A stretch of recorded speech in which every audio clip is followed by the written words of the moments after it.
Tomorrow, Israel's Prime Minister Benjamin Netanyahu visits President Obama for a very important meeting. Top of the agenda is Iran and whether tougher sanctions or an Israeli attack is the best way of dealing with Iran's nuclear ambitions. The rest of the world will be holding its breath. Is Iran a real threat? A real threat? Douglas Murray? Yes, I mean, it is. It's a regional destabilizer in the Middle East, and it funds terrorist groups, Hamas, Hezbollah. It's destabilized Syria, destabilized Lebanon. To that extent, yes, it is a threat, and some people believe that if you like what they do now, you're going to love it when they're also a nuclear power. So to that extent, yes, of course. It has a long history going back 30 years now, or certainly since the revolution. Is Israel's assassination of Iranian nuclear scientists, is that not terrorism? I would just say that it's very unwise to assume that that's the Israelis carrying that out. Nobody knows who it is carrying out the assassination of scientists. One of the people killed the other week was one of the leaders of the Green Movement in Iran. There are a lot of things going on in the Middle East. There are a lot of countries in the Middle East that really don't want Iran to become a nuclear power. I don't think we should think it's only the Israelis. Yeah, it's not just the Israelis. You assume well, wait a minute. Against the... Harris, in a second, Benjamin. It's not just the Israelis that have a problem with Iran becoming nuclear. It's the Saudis. It's the Bahrainis. It's the people that are diametrically opposed. It's the Wahhabis, the Salafis in terms of theology and ideology who are controlling the holy, the sacred places in Saudi Arabia, Mecca and Medina. And they're the people who have more to lose than the Israelis, and they're the ones that are really worried. And if Iran escalates in terms of nuclear weapons, what's to stop them getting them? Ashton Ratanzi, I mean, you work for Press TV, which of course is... I don't work for Press TV, no. You do a programme on Press TV? I have a production company that produces programmes for them and did work for them in Tehran, yes. Right. Well, I work for the BBC and this is Mentor Productions, you know, so ultimately it's what it comes down to. Check your tax it's funded by the Iranian state. But listen, you know, Ahmadinejad has said some extraordinary things. He said of 9/11, for example, well, he's spoken of the myth of the Holocaust. He said 9/11 was orchestrated by people in the American government. Can this man be trusted in any way, shape or form? I think the idea of using personalities to discuss the idea that this country will go to war with another one in the next few months is, you know, as Tony Benn says, it's issues, not personalities. It's not just President Obama. It's not just President Ahmadinejad. But replying to the point over there, the U.S. National Intelligence Estimate says Iran is not a nuclear threat. Ehud Barak says so. Leo Panetta, the Defense Secretary of the United States, says so. It is only Netanyahu and now Avigdor Lieberman. Douglas Murray. It is always lovely to hear somebody who works for the Press TV citing the US Defense Secretary as an authority. I seem to remember only very recently you weren't doing that. Why is it you believe this Defense Secretary when he says one thing that you agree with, but you wouldn't? I don't agree. Hang on. I'm just saying that is what the general consensus is amongst policymakers, that Iran is not a threat. Just quickly before this lady speaks, that's not the consensus at all. That's just not the consensus. It's your opinion. No, I'm taking the statements by You're Ehud taking Barak, very selective statements by certain people. Well, the US National Intelligence. We could all cite the opposite. But wait a minute, Kieran Barley. The rhetoric emanating from the Iranian regime is not positive. It is sending jitters across the international community. The regime is not doing itself any favours, and what it needs to do is indulge in some voluntary confidence building to reassure us that, OK, you have nuclear facilities, they're not going to be used for weapons. And that is all it will take. No, but unless it's going, otherwise it will escalate into a war. Is the backer of a terrorist proxy militia state in the heart of the Middle East with nuclear weapons. That is how the rest of the world sees this. So the way it's being portrayed, Iran being a threat, most people in the region see certainly Saudi Arabia as a threat.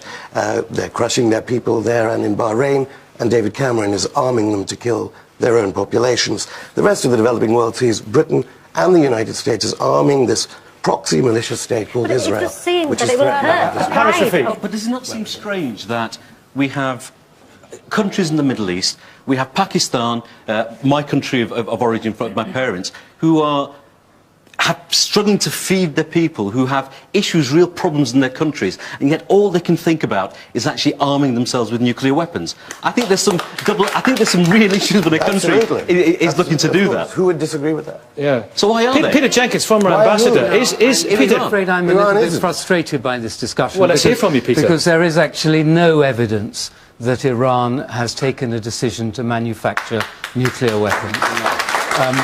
the leaders of Israel have been trying to persuade the rest of the world for 20 years now, ever since 1992, that Iran is a threat. But as I say, there is no evidence that it is trying to manufacture nuclear weapons. There's no evidence that it's given radioactive material to its friends in the Lebanon, the Hezbollah, although that would have been a very natural thing to do if it was irresponsible. All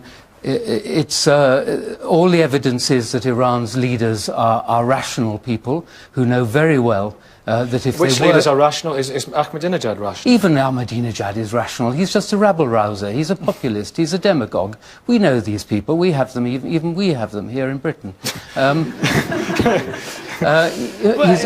myth of the Holocaust? Iranians are very intelligent people, and they're by and large very rational people. They know very well that the world would be united in condemning it and taking action against them if they were to cross the threshold, breach their nuclear non-proliferation treaty obligations and start manufacturing nuclear weapons. At the moment, they're still on good terms with Russia, with China, with most of the countries in the developing world, contrary to Western rhetoric, which says they're isolated. They're not isolated at all. Why won't they let, Peter, why won't, I mean, you're former ambassador to the International Atomic Energy Agency, why won't they let the inspectors go where they want to go?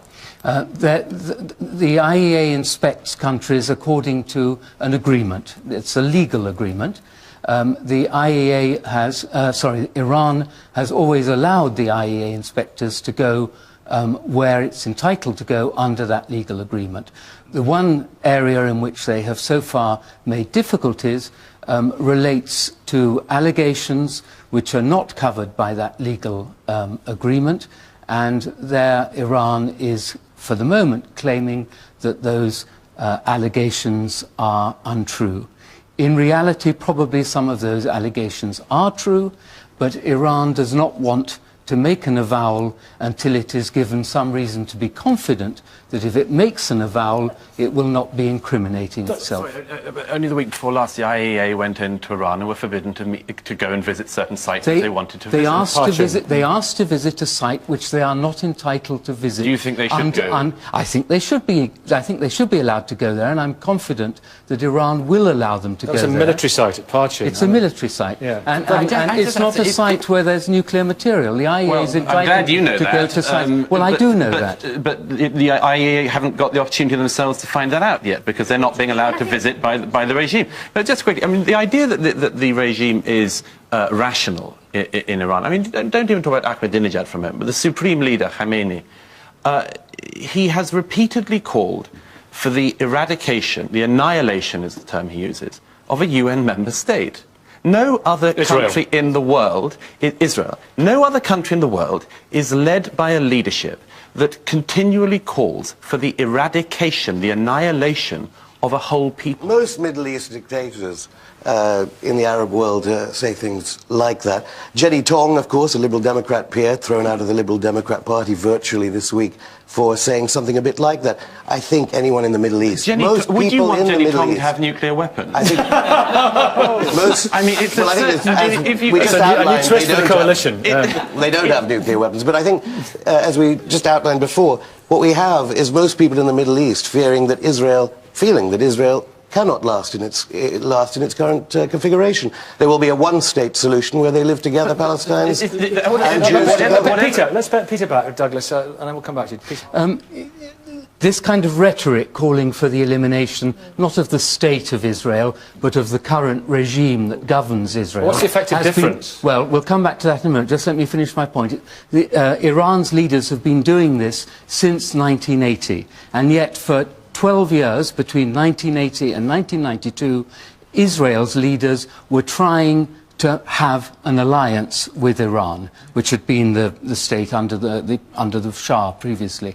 So for 12 years, Israel's leaders weren't the least bit disturbed by that rhetoric. It's only since 1992 that they've chosen to find that rhetoric deeply disturbing. It is extraordinary to try to claim that it is the fault of the Israelis when a neighbouring state denies that the Holocaust of European Jews occurred, sponsors international Holocaust deniers to come to his country and also to deny that horror. to then have the leadership, not just one member of the leadership, but all of the leadership of that state calling for the eradication of the people who are the descendants and in some cases the survivors of that Holocaust. And for that state, whilst they are doing both of these things, to be disobeying all international obligations and to be, in the eyes of many people, pursuing a weaponized nuclear capability. It is extraordinary, when those three things are going on, that anyone would think it is Israel's fault for misreading Iran. You say these things on many TV channels. We know that you are playing with language. It's widely cited that this eradication debate is something else. But I've got to say one thing. I mean, here we are on BBC One, a channel where the head of the BBC, the chairman of the Board of Governors, both were fired during the Iraq War. Here we are getting ourselves into another war. You're banning television stations like Press TV, well, which I the Ofcom, Ofcom. And yet... You weren't abiding by Ofcom rules, to be fair. Yeah, it's a slightly... Apparently the headquarters were in Tehran, as the headquarters of CNN are in Atlanta. Harris. Ofcom wanted Press TV to pay a fine of £100,000 as well, which they refused to pay. So there were real reasons for them banning... WikiLeaks. Let's not get into the Press TV debate. Benjamin Zephaniah, then Diana, I'll be with you. Benjamin. I just want to say something about for the common woman and the common man here. I missed my moment in a sense. When you started talking, you started saying as fact all these bad things about Iran. When Nicky mentioned the assassinations of Iranians, you said, oh, that might not really have happened. No, I said you should be careful. No, I didn't say it didn't happen at all. No, you misheard that. I said it would be very unwise to think that we know who is doing that.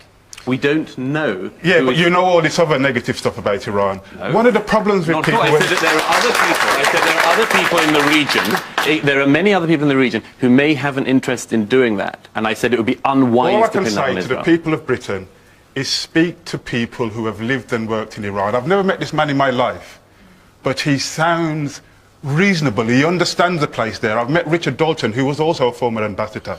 And they give me a completely different view from what you give me. I've met people that have gone to Iran, that have met Iranian punks and Rastafarians. Meet Diana. Absolutely. And it's not this... Sorry, can I just say one thing? I saw a map last night of all the American bases around Iran.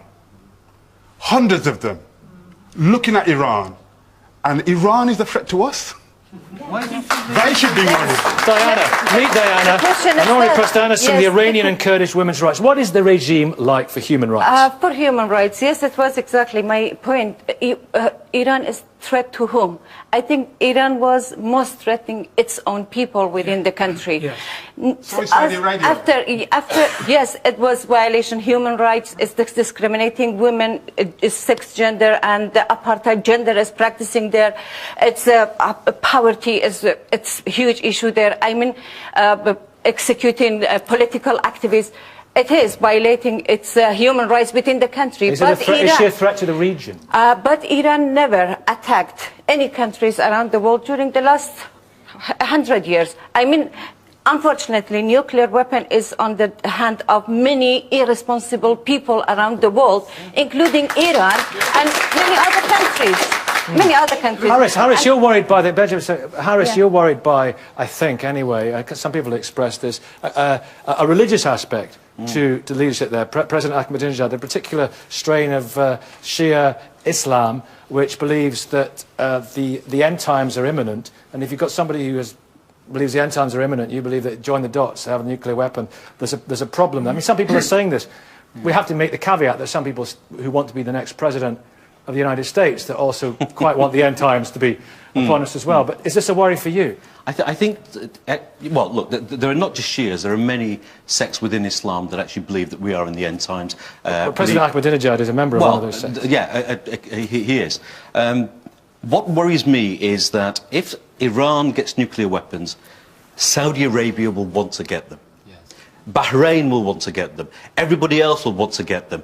And that region... But they don't want them.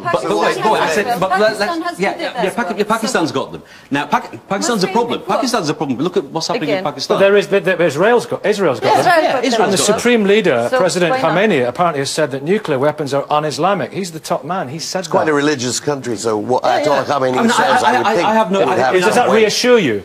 Well... I don't know. It's, again, what happens in the future. I mean, look at Pakistan. Anything can happen in Pakistan at this moment in time. They've got nuclear weapons. We have extremism running through Pakistan, terrorism running through Pakistan. If those nuclear weapons get in the hands of some of these people, we've got a bigger problem. Which they are. It is difficult to engage in meaningful dialogue with the Iranian regime, and it does seem that the regime's pride is at stake if it would ever to see to reconcile are warmongering right now. You think they're warmongering? We saw this ahead of the Iraq war. You think they're warmongering? I think these kinds of statements, however nuanced they are part of this general media drift towards war, which we saw in 2003 for Iraq. I like Iraq. Peter Jenkins. On the domino effect, you need to bear in mind that countries like Saudi Arabia, in fact all Iran's neighbours, are also parties to the nuclear non-proliferation regime. So if they were to start manufacturing nuclear weapons, they would be in very serious breach of their international commitments. How do you think their allies in the United States would react to that? Second point, we need to bear in mind that were Israel to attack Iran, it would be in very serious breach of the UN Charter. It would be an act of aggression. You're only allowed to attack another state out of self-defense in the absence of any evidence that Iran is actually manufacturing nuclear weapons.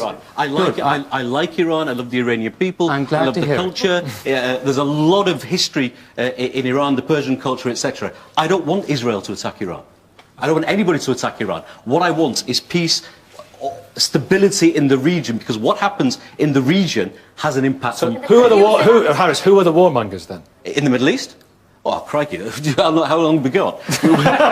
You know, we've got dictators, we've got regimes, the Salafis, the Wahhabis... Is Ahmadinejad a warmonger?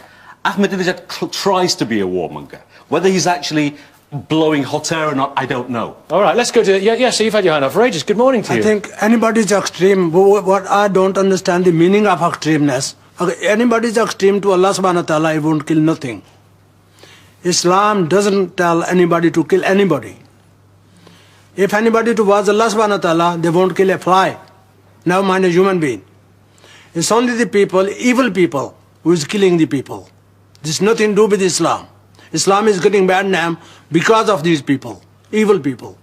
I don't care who is selfie, Wahhabi, or whatever it is. So what about Diana? What about within the country? By extremists, actually, the problem is that it's not the Muslim community, it's the extremists who to blame, I think. And they make all the changes in the world. I think one of the problem in Iran is that the role of the extremists, which they have got power, and the activities they are doing around the world. And in this country, again, we have got extremists, and we are facing this problem, even in small things, like allowing Sharia court to operate in the UK. You know, all of those activities is linked. And Steve, you've got Steve's from a local church, the Ark Church, isn't it? That's Pentecostal Evangelical. You've been praying for somebody in Iran, haven't you? Tell us that story quickly. Pastor Yusuf Narakani has been held for a long time in Iran for leading a Christian church, which is illegal. And this week he was executed by the government of Iran. And today in church we will be praying for the nation of Iran and for those who have suffered the loss because of this terrible travesty, that because of a man's faith he can be put to death. I don't think he was executed. He was. I think a lot of media was saying that he was going to be executed and were erroneously reporting it. This is from Iranian people who are saying this. Right, but it's not from the main But what were the charges? And the idea that Christians aren't allowed in Iran or Jews aren't allowed to practice in Iran is absurd. Most of the people at Press TV, if I happen to mention that station again, double standards, watch it every Saturday, they are... we do it every Sunday. The editors are Jewish on Press TV. Christians pray in So Tehran. is this man dead or not? This is not... As far as I He is understand. dead. It has been reported. I just want to point out double standards here. You don't say he is. You say he's In not dead. Iran, a woman was charged with adultery, and I understand she was killed. She was stoned to death. Stoned to death. And there was outrage in this country. Around the same time in Saudi Arabia, a woman was beheaded because somebody said she put a curse on them and she was a witch. And she was not I also have noise from Britain. In Algeria, Harris Rafiq. There was some noise. I actually debated somebody about that, and not as much. David Cameron was there visiting the Saudi authorities, shaking hands and hugging. Look, but it's the issue of double standards. Douglas Murray, what about that issue of double standards? No, I mean, if they're our best mates, we let them get away with horrific... It's absurd to think that there's only one problem in the region. I mean, if you pick up any of these chords in the Middle East, if you look at where they lead to two major problems, Saudi Arabia and Iran. Saudi Arabia pumps its Wahhabi propaganda around the world and has polluted a mainstream type of Islam to the terrible detriment of Muslims worldwide. And from Iran, you've seen this particular ideology that the Khomeinists have followed now for 30 more years, which has funded terrorist groups around the region. So it is absurd to think there's only one problem, or because you have several problems, you shouldn't deal with one of them. What's the liberation movement? The liberation movement is fighting for the voiceless in the Middle East, while Britain supports Saudi Arabia and arms them to help and arms the Zionists with their nuclear weapons. It was not a liberation movement that assassinated Rafik Hariri. Very quickly, Peter. I'm afraid there's at least one other very serious problem in the region, and that's the occupation of Palestinian land on the West Bank by the State of Israel. That's a debate we've had before and we will have again, and no doubt it's intrinsically connected to this one, people will say. But let me ask you one last question, Douglas, about the meeting tomorrow between Benjamin Netanyahu and President Obama. Is President Obama's stance on this changed significantly? I gather the speech he's giving tomorrow, he stresses that America will not allow Iran to become a nuclear weaponized state, and they will stop it from being so before the moment that it can declare its nuclear success. I think that will, to some extent, dampen fears in the regions, because it will mean that the Israelis will not think they have to do this alone. And it's not nothing that the President of America realizes that Iran is trying to do what its leaders have said they wish to do for years. Thank you all very much indeed. Thank you for taking part in that one. Thanks for the assassination of Iranian nuclear scientists. Is that not terrorism? I would just say that it's very unwise to assume that that's the Israelis carrying that out. Nobody knows who it is carrying out the assassination of scientists. One of the people killed the other week was one of the leaders of the Green Movement in Iran. There are a lot of things going on in the Middle East. There are a lot of countries in the Middle East that really don't want Iran to become a nuclear power. I don't think we should think it's only the Israelis. Yeah, it's not just he's worried. And if Iran escalates in terms of nuclear weapons, what's to stop them getting them? Ashton Ratanzi, I mean, you work for Press TV, which of course is... I don't work for Press TV, no. Do you do a programme on Press TV? I have a production company that produces programmes for them and did work for them in Tehran, yes. Right. Well, I work for the BBC and this is Mentor Productions, you know, so ultimately it's what it comes down to. Check your tax it's funded by the Iranian state. But listen, he's, you know, Ahmadinejad... Well, wait a minute. Against the... Harris, in a second, Benjamin. It's not just the Israelis that have a problem with Iran becoming nuclear. It's the Saudis.